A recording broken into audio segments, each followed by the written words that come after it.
Hello student, कैसे हैं आप सब। आई होप आप सभी बहुत अच्छे होंगे। स्टूडेंट, हमारा ये लास्ट चैप्टर की क्लासेस चल रही है जो बहुत ही बेहतरीन चल रहा है ना। और पता नहीं आप लोग का क्लास आप लोग कैसे पढ़ रहे हैं मुझे नहीं पता, लेकिन मेरा जो वीडियो बनाने का जो काम है ना, जब से शुरू हुआ है तब से अभी तक रुका नहीं है। और एक दिन में एक एक वीडियो नहीं बल्कि दो दो वीडियो भी चला जा रहा है ताकि आप सही समय तक आप अच्छे से कवर कर लें। दोस्तों, वीडियो अच्छा लगे फ्रेंड तो वीडियो को लाइक कमेंट आप जरूर कर देंगे। ये हमारा आज का टॉपिक है मानक हाइड्रोजन इलेक्ट्रोड। इसको इंग्लिश में कहते हैं स्टैंडर्ड हाइड्रोजन इलेक्ट्रोड। यहाँ पर लिखा हुआ है SHE के नाम से हम लोग जानते हैं। यहाँ पर मैं लिख देता हूँ SHE, है ना। इसको क्या कहते हैं, पूरा नाम, इसका नाम बताएं जरा।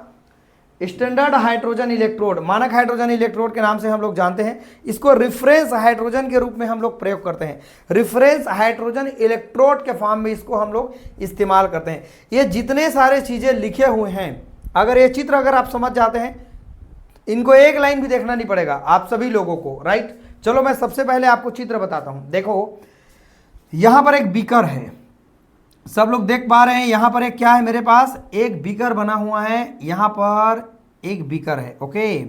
अब इस बीकर में मैंने क्या को भर के रखा हुआ है, HCl, हाइड्रोक्लोरिक एसिड को मैंने भर के रखा हुआ है। हाइड्रोक्लोरिक एसिड स्ट्रॉन्ग एसिड होता है।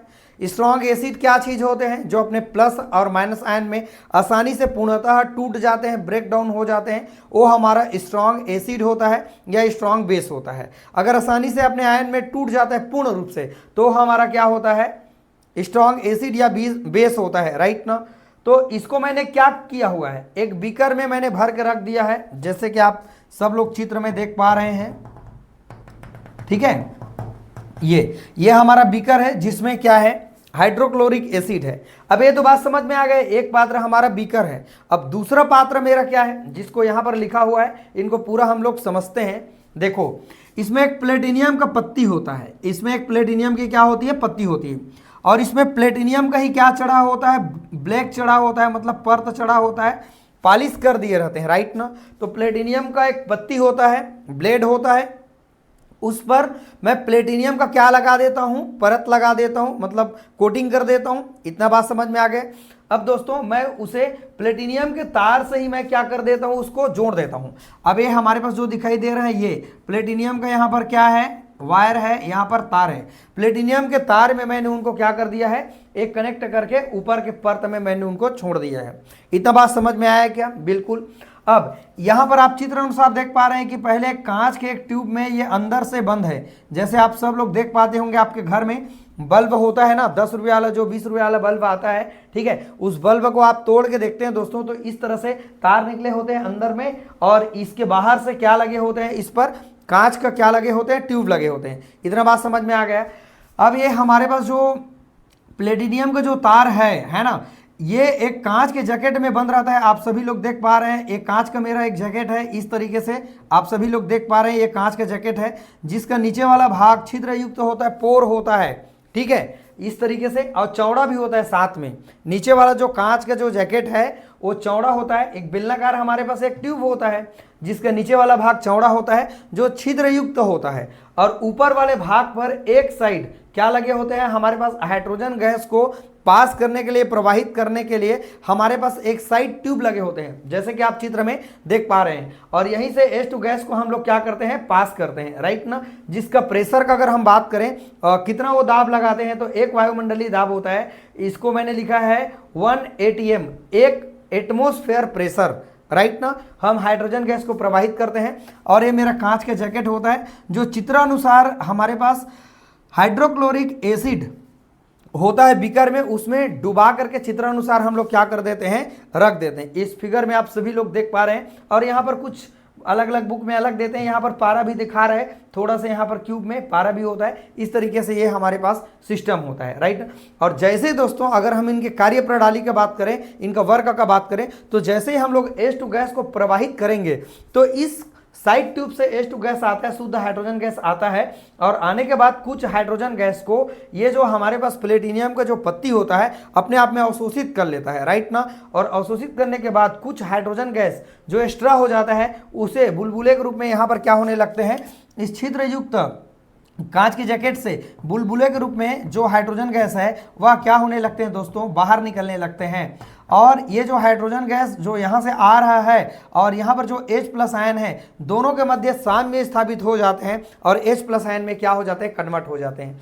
अब इसी सब चीज़ को मैंने यहाँ पर लिखा हुआ है, जिसको आप सभी लोगों को मैंने आपको बोला है, तो वही बातें को आपको लिखना है, इसको आपको ज़्यादा ध्यान नहीं देना है। लेकिन आपको चित्र को जितना मैंने बोला है, प्लेटिनियम का पत्ती होता है, प्लेटिनियम का परत चढ़ा होता है, प्लेटिनियम का तार होता है जो बाहरी परिपथ से जोड़ने के लिए मैंने उसको छोड़ दिया, राइट ना। और यह क्या होता है, एक कांच के जैकेट में बंद होती है और उसके बाद बाहरी एक कांच के जैकेट में और बंद होती है, जिसका ऊपर वाला भाग में एक साइड ट्यूब होता है, पासर व नली होती है जिससे H2 गैस को प्रवाहित करने के लिए होता है। और नीचे वाला भाग जो कांच के जैकेट का जो भाग है वह चौड़ा होता है और छिद्र युक्त होता है, जिसे हम लोग चित्रानुसार एक बीकर में जिसमें हाइड्रोक्लोरिक एसिड 1 मोल, यहाँ पर लिख देंगे 1 मोल, क्या लिख देंगे 1 मोल। हमारे पास 1 मोल हाइड्रोजन HCl हाइड्रोक्लोरिक अम्ल जो हमारे पास विलियन के फॉर्म है 1 मोल है, जिसमें हम लोग डुबा के क्या कर देते हैं, चित्र अनुसार रख देते हैं। H2 गैस आता है, यहाँ पर क्या होता है, अवशोषित होता है, कुछ बुलबुले के रूप में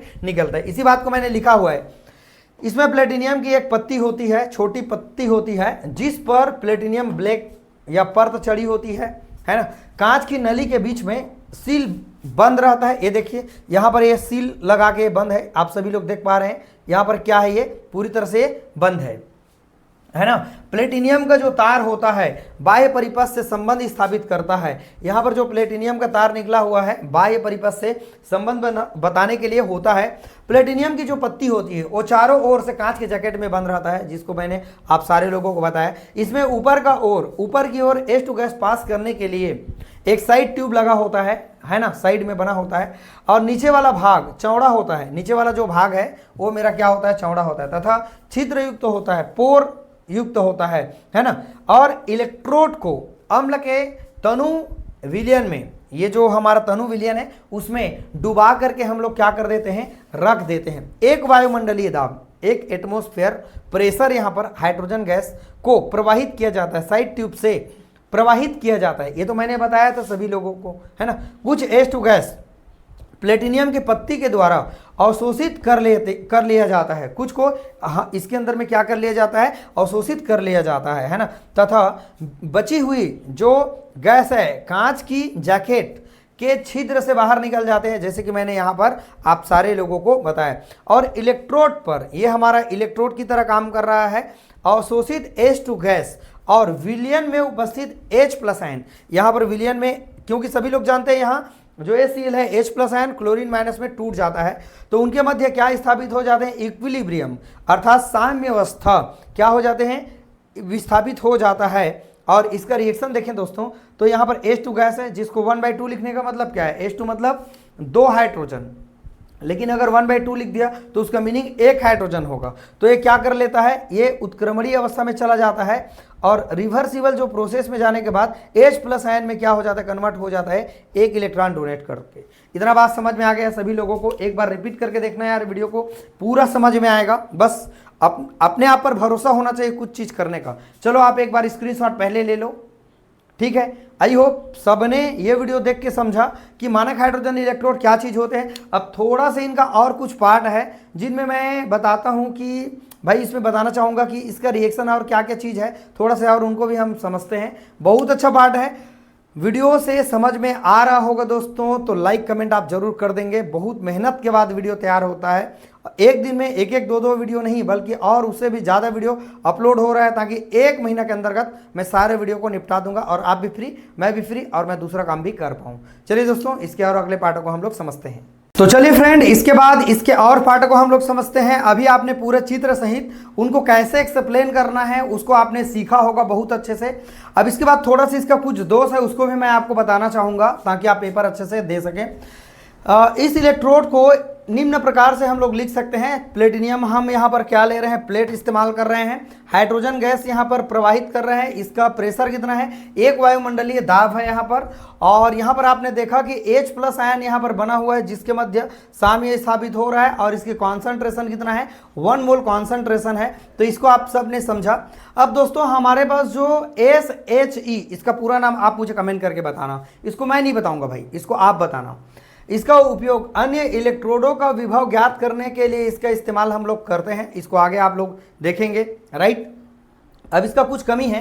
पहला कमी ये है, H2 गैस का दाब बहुत अधिक समय तक एक समान रूप से, है ना, एक वायुमंडलीय दाब पर रखना बहुत मुश्किल होता है। अर्थात जो हम यहाँ पर H2 गैस पास करा रहे हैं ना, उसको लगातार लंबे समय तक उसको बनाए रखना पॉसिबल नहीं होता है दोस्तों, क्योंकि ये गैस है ना।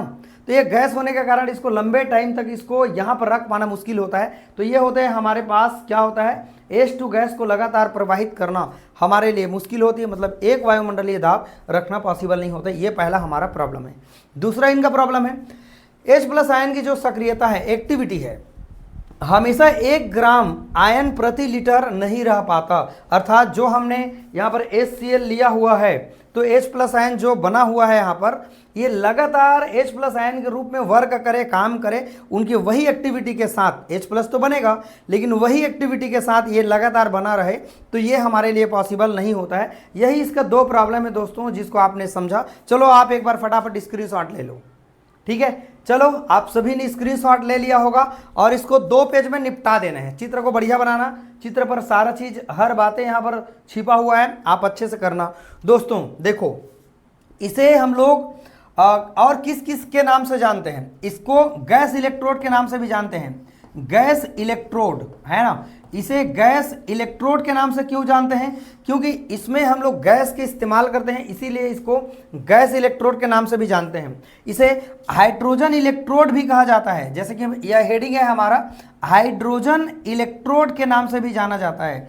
तो हाइड्रोजन इलेक्ट्रोड के नाम से क्यों जाना जाता है बताओ, क्योंकि इसमें हाइड्रोजन गैस को इस्तेमाल करते हैं, इसीलिए इसे हाइड्रोजन इलेक्ट्रोड के नाम से भी हम लोग जानते हैं। फ्रेंड, आई होप सारा बातें आपको क्लियर हो गया। अब देखो एक चीज़ और है, इसमें और कई तरह से इलेक्ट्रोड होते हैं, जैसे क्लोरीन गैस इलेक्ट्रोड, ये भी होता है हमारे पास, ठीक। जिनको आप 12th में नहीं पढ़े होंगे, ये जरूर पढ़े होंगे, लेकिन कॉलेज में ये भी सेम चीज़ है। और दोस्तों हमारे पास है ऑक्सीजन गैस, O2 गैस, है ना, ऑक्सीजन गैस इलेक्ट्रोड भी होता है। फर्क क्या है, हम लोग यहाँ क्लोरीन गैस इस्तेमाल करेंगे तो chlorine gas electrode, oxygen gas इस्तेमाल करेंगे तो ऑक्सीजन गैस इलेक्ट्रोड के नाम से जानेंगे। आई होप सभी लोगों को ये बातें समझ में आ गया। अब कैलोमल इलेक्ट्रोड के बारे में हम लोग बात करेंगे अगले वीडियो में। तो चलो दोस्तों, बहुत अच्छा से आप लोगों को समझ में आया होगा। मैं पूर्ण प्रयास कर रहा हूँ आपको समझाने का, आप भी प्रयास करें अच्छे से समझने का। शिक्षा अच्छा होगा हमारे छत्तीसगढ़ राज्य का जब आप सारे लोग पढ़ाई लिखाई को थोड़ा ध्यान देंगे, घूमना फिरना जो है उनको साइड में रखें, पढ़ाई वाले चीज़ को आप सारे लोग इम्पॉर्टेंट समझे दोस्तों, वो आपके जीवन को बदल सकता है। सर बहुत मेहनत से ये शिक्षा मिलती है, और ये अवसर बार बार नहीं मिलते, चाहे आप बेटी हो चाहे बेटे हो, है ना, दोनों तो बराबर हैं। लेकिन दोस्तों आपको ये मौका दोबारा नहीं मिलेगा, इसीलिए मैं कह रहा हूँ दोस्तों, एक बार मौका मिला है, आप अपने जीवन में एक नए दीप को जलाइए, एक नए विश्वास के साथ पढ़ाई करें, है ना, और इंटरेस्ट लेके पढ़ें। पढ़ाई करने से नहीं होगा, इंटरेस्ट लेने से बात बनने वाला है। जब तक आप में इंटरेस्ट नहीं आएगा आप कुछ नहीं कर सकते। तो इंटरेस्ट लेना सबसे पहली चीज़ है, आप पहले इंटरेस्ट लें, इंटरेस्ट लेंगे तो सारा चीज़ पॉसिबल होगा। दोस्तों वीडियो अच्छा लगे लाइक कमेंट कर देना यार, आपके जो भी दोस्त यार है, फ्रेंड है, उनको चैनल को शेयर कर देना, ताकि हर बच्चे तक हमारा वीडियो मिल सके, पहुंच सके। चलिए दोस्तों, वीडियो अच्छा लगे तो सब्सक्राइब जरूर कर लेना। वीडियो को आज करने के लिए थैंक यू सो मच।